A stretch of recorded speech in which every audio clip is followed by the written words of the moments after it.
John Kerry costs the U.S. defense industry $400 billion. Apple unveils a panicked man with no ideas. And a stop sign is taking forever to change. Try your best to hold yourself together during this video, okay, pal? This is The Onion Week in Review. Shortly after conceding his defeat from New York City's mayoral race this Tuesday, disgraced ex-Congressman Anthony Weiner announced his bid for whatever's left. Weiner, who placed fifth in polls among Democratic candidates, held a press conference declaring he was now running for whichever position was still open, and added that he would, quote, take what he could get from his supporters at this point. Mr. Weiner is confident he has what it takes to be comptroller, public advocate, Queens Borough president, or really any other position that might be available.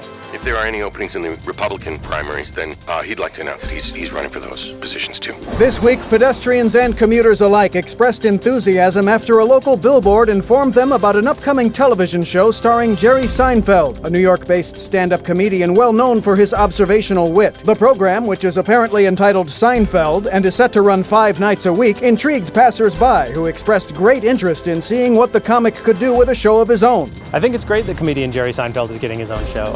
I don't know who's going to be in it or what it's about, but there's a lot of ads, so I think people will watch it. Apparently it's going to be on twice a night, too. I hope Jerry doesn't get too burned out. In the wake of this week's tragic death of Clemson University student Ben Pruitt, his former roommate, 19-year-old Ryan Green, solemnly honored the deceased freshman's memory by eating all of his food. Reporters talked to the grieving young man about his tragic loss. It's crazy to think that just 2 days ago, Ben was here, eating out of this box of cereal. Now he's gone forever. I mean, he wasn't just my roommate. He was my friend.